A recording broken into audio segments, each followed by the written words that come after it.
Welcome to episode 156 of The Numbers Game. I'm Jace. I'm joined by Nick and Marty. How are we, fellas? Going well, Jace, going well. I'm just knocking through Boy Swallows Universe, which is a great mini-series. Would you call it a mini-series? It's probably a series.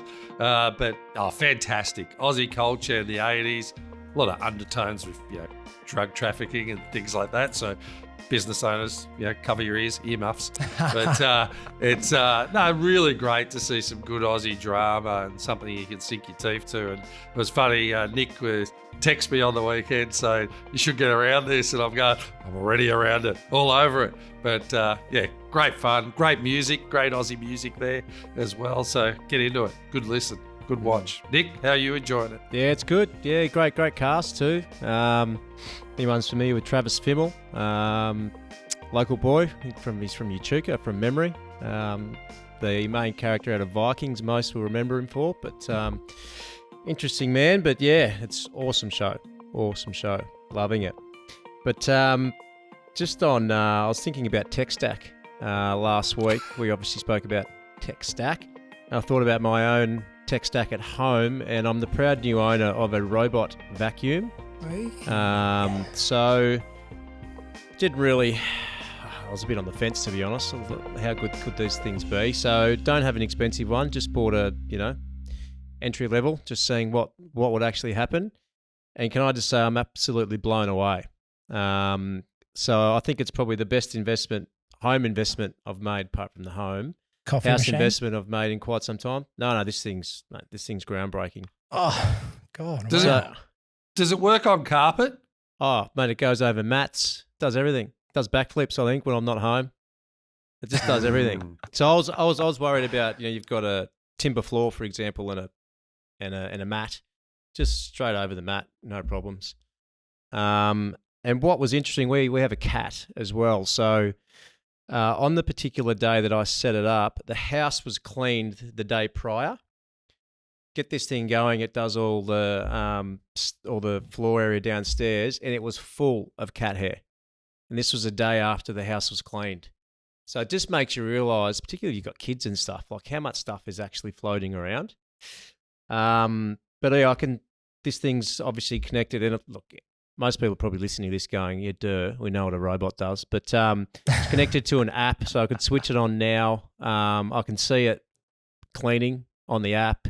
At the end of the cleaning cycle, it'll tell me, it'll show me a map of where it cleaned, and then when it runs out of battery, it just sends itself back to its charging station. And they can mop as well if you can be bothered with all that. But they can mop, they can empty themselves. It's like unbelievable. Jace, sure, you got a cat, get on it. Marty, you got a dog, get on it. If Casey's listening, this is now the second person who can vouch for this. Her stepdad has one. It's called Sweetie. Have you nicknamed yours?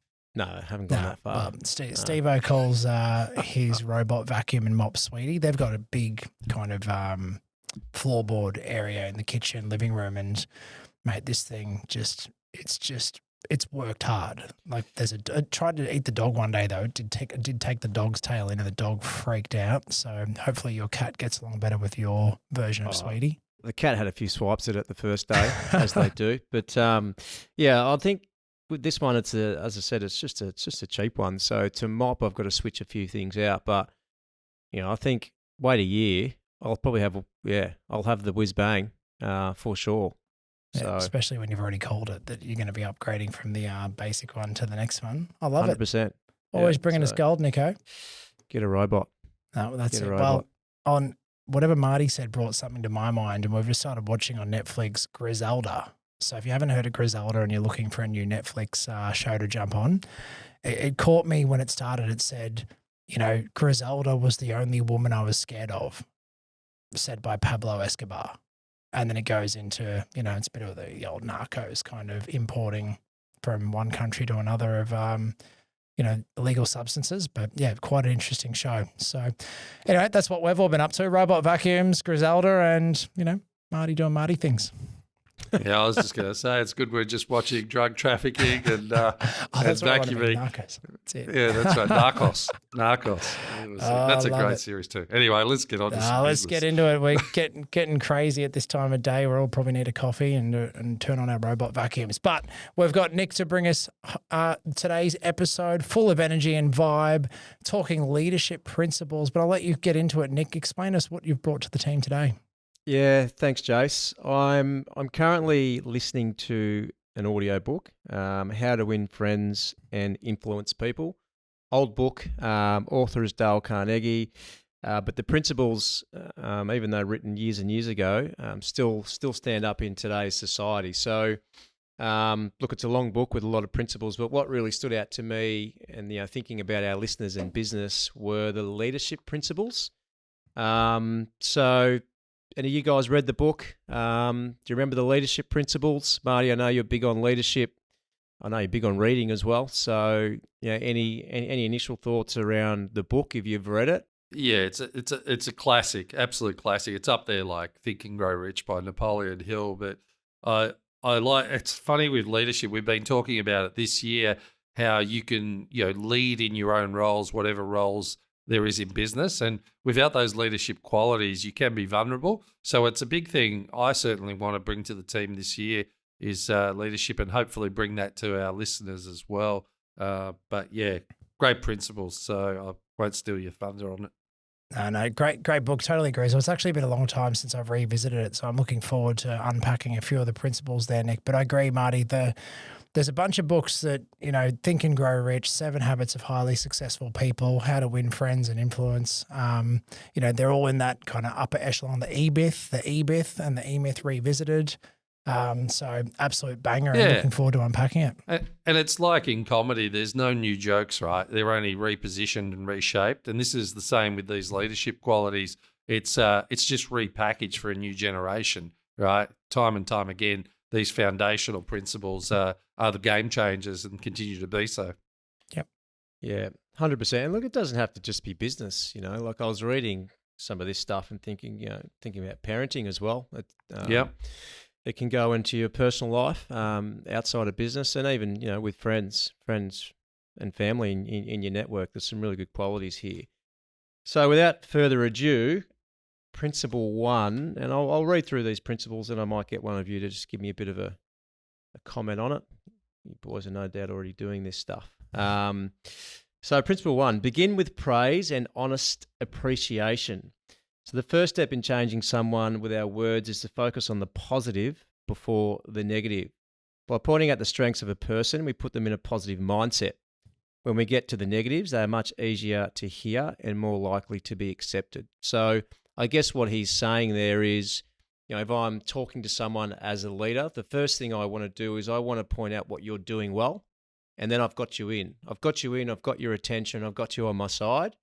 And then from there, we can talk about the negatives. Instead of straight away negatives, people are on the back foot, and maybe we'll communicate in a different manner. So always lead with praise, and honest appreciation is number 1. So anyone want to give me something on that? Yeah, I'll give you something on that. In the 90s, it was called the shit sandwich, which was first you'd start with edifying something that was positive, exactly what you said, and then you would communicate around, the qualities that you wanted improvement on, and then you come out the other side with some action steps. But you've got to earn the right to be able to have that conversation in the challenge that needs to be resolved. And again, you got to edify the good behavior if you want more of the good behavior, and then have the relationship to be able to then manage through the challenge and to the point where the person wants to be able to work with you on that. So, like I said, in the 90s, packaged up as the old shit sandwich. But I like the premise of otherwise people just go straight in for the kill on the negative, and that just reinforces that every interaction they have with you is going to be a problem or a potential perceived as criticism, and then they just get defensive and close down. So I think that's a great principle. Yeah, I've just messaged Greg and said we're going to have to start giving our team some shit sandwiches. So I'm interested to see what he writes back to that. But no, I love it. I couldn't agree more. And look, some people do this naturally without having heard these principles, and it's just obviously they naturally got a way of winning friends and influencing people. And even without realizing, just in delivery of getting that person to that right frame of mind, if you start negative and then expect that person to pay attention and follow through to the end of the convo when you've hit them with something negative up front that's upset them or maybe somewhat confronting, you just got to know that conversation's not going to go how you want it to go without softening it up front and at the end. So great principle, great way to start. Thank you. Off to a flyer. Principle 2, call attention to people's mistakes indirectly. So direct criticism causes resentment and puts people on the defensive. By avoiding giving honest praise with a qualifying but that leads into a negative observation, we can often make people more receptive. So similar to the last one, but he's put an example here. You ran great today, but you would have won if you had have run harder. That's what we don't do. What we would do is, you ran great today, and if you ran harder, next time you will probably win. So again, it's just framing the mindset and coming from a positive angle. Instead of saying, you didn't do good enough, you did really well, but if better, you would have got the win. Well, it's dangling the carrot to keep someone motivated. Even saying that I ran great, and if I run a little bit harder next time, I can win. Whoa, that's exciting! I'm going to have a crack next time and see if I can do even better. So all of a sudden, it's encouragement and dangling the carrot to have more of a crack next time, rather than being left to feel a bit negative, like it doesn't think I'm good enough. I didn't do enough. I use the same principles with cricket training with Charlie. Do the same thing, going, geez, you really did well today in these areas. And I tell you what, if we do this next time, you're going to be well ahead of the other under 10s if we keep doing this. So it's almost like encouraging to keep going up the level and addressing, instead of it being mistakes, opportunities to excel, and subtly ingraining that in. And I do that a lot with the sales team as well. If I can get movement in the right direction and they're enthused and excited about it, then it's a win-win-win, because obviously they're improving and they're enjoying that improvement. But that's a really encouraging principle. Agree. Principle 3, this is my favourite. I know I've used this a lot myself, particularly when having hard conversations. Talk about your own mistakes before criticising the other person. So people are more likely to take criticism better if they feel that the person criticising them is not afraid of pointing out their own flaws. By creating the common ground that nobody is perfect, it's much easier for someone to feel that the criticism is being given for their own good. So I've used that a lot. Prior to reading this book, I've just done that naturally. It's something that I think really helps when you're having a hard conversation. We're all flawed. I'm on the same level as you. I'm human. This is the mistakes that I've done, but this is the mistakes that you've done. Puts everyone on the same level, and again, less on the back foot. So, any of you boys used that tactic before? Definitely. I'd say, like, when I was first a broker, I did this and it didn't work, and this is why it didn't work. This is what I did to try and resolve that, be better. But always coming back from the vulnerability into movement to the upside. I think it's a superpower strategy, that one. And you're exactly right, Nick. It shows that vulnerability, but also the ability to keep progressing as well. I think it's a cracker. It's a powerful word, particularly in leadership, I think. And I don't think it's spoken about much, but I think vulnerability is one of the most powerful qualities of a good leader. And it's usually not spoken about. Yeah, so. And difference between vulnerability and victimhood. Don't get those two mixed up, because you can come at it and edify the victimization of the performance, and you don't want to do that. So you want to come from a true place of authenticity and progress forward from that place. That's the key. And if you can meet them where they're at together, then you can generally move someone beyond that. But if you victimize and sit in the problem of something being stale and not moving, and the mistakes build on mistakes, then that can lead to dramatic failure too as a leader. So you've got to be careful not to do that. Principle 4, ask questions instead of giving orders. No one likes to be told what to do. By asking people to do something directly or indirectly, it makes it easier for them to comply. bring me those books is quite different than could you bring me those books, please? So a pretty simple one. No one likes to be barked at. Any further comments on that? But I thought that one was pretty straightforward. No, I think a lot of this comes down to having the appropriate language to position yourself as a leader. And that's just a simple example. Yep. Principle 5, let the other person save face. So never criticize or give negative feedback in public. When we deliver negative information, we can be more effective by doing it privately and in a way that keeps the other person's dignity intact. And I guess what you've got to think about there is, okay, if the shoe was on the other foot, how would I like to be delivered this information, particularly if it's negative information? Well, you wouldn't want it to be delivered in front of a lot of other people. So I think the other thing that does as a leader, it's also you putting them down in front of other people. I just think it has all kind of issues attached to it if you're putting people down, around peers especially. Massive breach of trust. Massive breach of trust, that one. Yeah. Again, if there is a few individuals that aren't performing, you can generalize the area of improvement within a group without pointing to a particular person and then taking it offline. The same in regards to generalize good behaviors as well. Yes, you want to give encouragement. You can be more individual about that because it means a lot, in front of the group. You have to be very careful in pointing out someone for something that's poor, because that trust is then gone forever. Principle 6, praise the slightest improvement and praise every improvement. By noting even the slightest steps and minor improvements, frequently and sincerely being the key word, we increase the chances of continuing improvement. And he goes on to talk about children. We obviously encourage kids. Marty, you just mentioned it with Charlie. If they know they're doing well, we need to tell them they're doing well, so they continue to act in a way that's going to improve them. So, I think at times we don't praise enough. Obviously, we don't want to praise too much. It needs to be warranted, but I think we have to remember to do that. But Marty, you're probably the best one to ask here, given you are raising a young fella who's learning. I love this one, and I see the child in everyone too.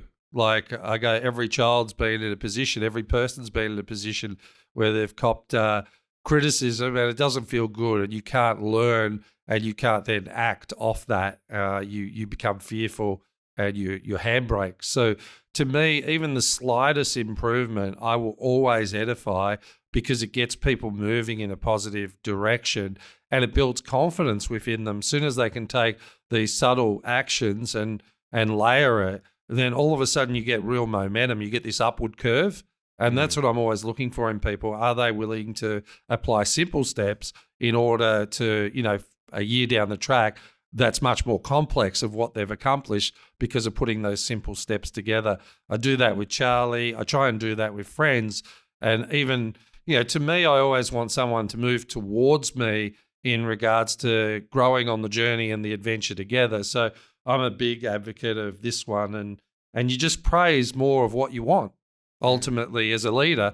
But really what you're doing is you're helping that other person to help them move forward too. The best thing there as well, it doesn't have to be complicated. No. But you've just got to build in the habit and the routine of going out of your way to give praise and find those opportunities and those moments. And, simple one, I was CC'd in an email dealing with what could have been an unfortunate event with a client where something didn't quite fall the way that we thought it was going to. It was well explained and well articulated. The phone call was made and then a follow-up email.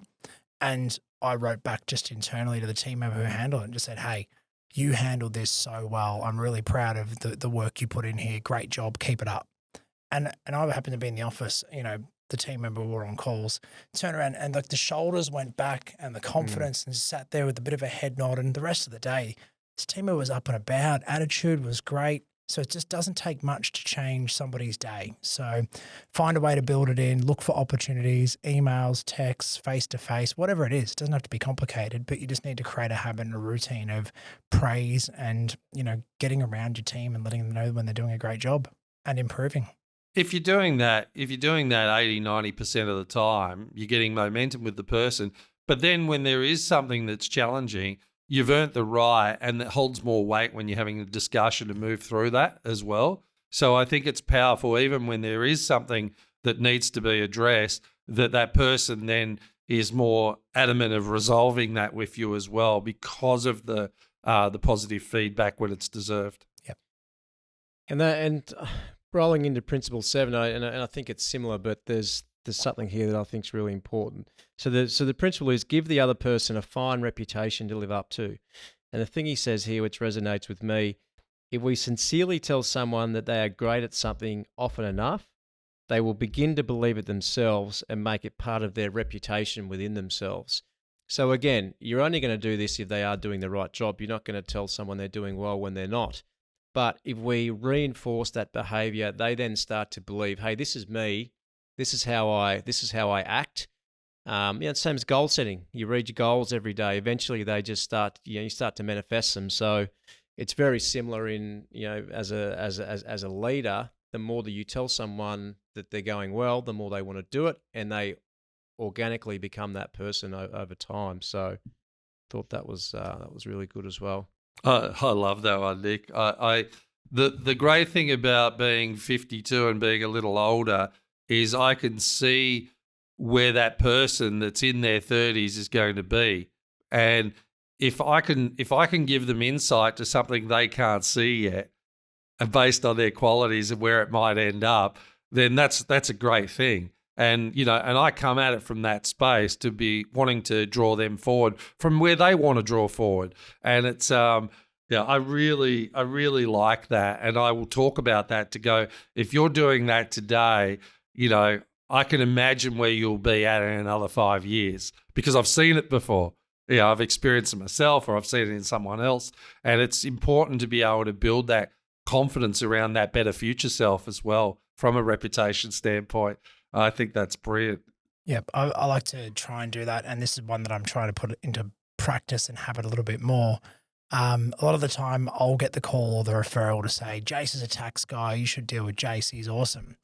Now, while I can talk till the cows come home about tax and accounting, my team are actually way smarter when it comes to the nitty-gritty day-to-day tax stuff of actually implementing all of the current changes in legislation. So if I've got a team member on the line with me and we do the client intro, I'll often say, hey, look, I'm good at tax, but hey, you should deal with Dave.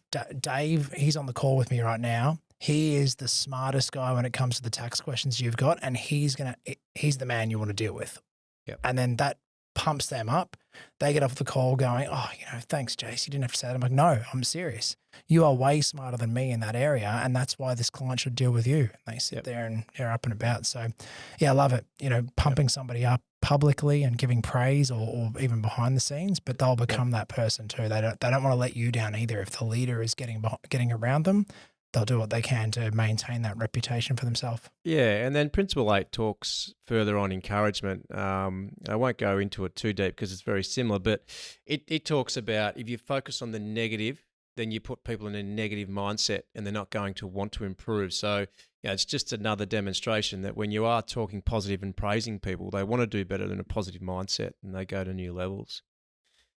Principle 9, make the other person happy about doing the things that you suggest. So offering incentives, praise and authority are all great ways to make a person happy to accept decisions and do what you want them to do. If someone doesn't get a promotion, but we make a sure point on how important their current role is and why their performance made them a candidate in the first place, we soften the blow and minimise the resentment. So again, similar sort of things coming through, talk about the positive.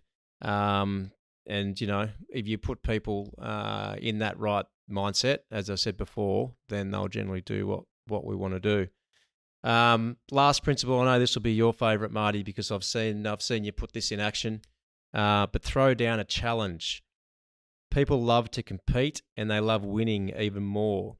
Even with the most mundane task or idea, a good dose of healthy competition is often enough to get more involvement and more productivity. So I'll pass to you, Marty, because I've seen you implement this in our own business. As much as people say they don't want competition, they do, and they love it. and they want to be at the top of the leaderboard, or as you would say, no one wants to be on the second page. Yeah, no one wants to be on the second page, and everyone loves to win, including myself. I'm might not be the most talented person around, but I'm certainly the most competitive in a fun way. And I always think inspiring through reward and praise through that reward, I think is gold. And I've implemented that throughout all businesses I've been in, and again, you got to set some ground rules around it too, because you don't want people to take advantage just to try and get the win. They got to do the right things. But I think it's paramount. And the other thing I would say is reward trend in the upward direction. So very important to acknowledge high performance in their particular categories, but also to acknowledge improvement and to reward improvement, because again, you want to edify people continuously stepping up, continuously learning and being excited to do so, and that being acknowledged by the wider group as well as the management team. So it's I'm a big one on this. It's and sometimes you don't need to have a particular prize, but you need to have the structure in place that can be seen by all. Yeah, I was just going to say, we've worked that out even with some of our referral partners. So we obviously rely on other businesses. I'm going to refer to real estate businesses here because that's where the competition is. But we will run little competitions when we're trying to drive business from them. Very small prize. And for a lot of agents, given the income they earn, the prize is neither here nor there. It's just being on top of that leaderboard that everyone can see. And we actually create a leaderboard that they've all got access to. And they'll just fight. They'll just fight to the death to get to the top. And it's been a really good tool for us. Healthy competition, I think, is the right word. Healthy competition. And we kind of all like sports in some way, shape or form. Most people have had sort of, some interest somewhere in sports, so they know what it's like. But yeah, it's pretty cool and fun too. Jace, any internal competitions running over there at Future? Oh, I don't know if you've met my business partner, Greg, who happens to be the most competitive guy in the world. So there is always competitions going on. And I like to say all of them are healthy competitions, but, it's always good, healthy competition. And, we've had to reinvent or reshape some of the way we were doing things. We actually tied a lot of it to prizes, and it was, we got caught up in, oh my God, like we've got to give away this financial prize or this gift voucher or whatever. And at the end of the day, this lesson here is that sometimes it's not about the prize, but it's the excitement of the challenge and the praise for being on top of that leaderboard. And the recognition that you get for that is more exciting and more rewarding than, the $50 gift card or the $100 gift card. So always challenges going on, whether it's Google reviews, referrals to our referral partners, or even a running challenge with Greg, which everybody loses because the guy's a freak at the moment training for his London Marathon coming up, or our London Marathon. I suppose I should start training too. But lots and lots of competition at Future Advisory with Greg around. There was something simple I used to do. If someone was the best performer for the month, I used to allocate them a car park underneath the building, because we had an additional one that wasn't being used, and give them a little certificate and stuff like that. But it was amazing how that car park became just something. It wasn't monetary, but it just became the thing that everyone wanted to eventually get to. It was so much fun around it, and they'd really enjoy it because for that next month, they're having interactions as some of the management group come into the car park as well. So that was a good fun one. But there's lots of stuff like that you can do in many ways, shapes or form. Even if it's a certificate, right? It's like it means a lot to them. They'll hang it on the wall, and it's great to see it on the wall too because they've earned it. So cool stuff. Love it. Good stuff there from Dale Carnegie, and well shared. Thank you, Nick. So if you're out there in a leadership position, parent, or any position that allows you to kind of apply some of these principles, re-listen to this episode because it was full of nuggets of gold. Thank you for joining us today on The Numbers Game. Make sure you tell your friends and family, like and share our posts, comment back to Marty's amazing posts on our LinkedIn, and Nick as well. Those boys do a great job on LinkedIn. If you haven't connected with them, get on there and do that too. Like our Instagram page or follow that too. We're always sharing updates. But until next time, keep leading, keep winning, game over.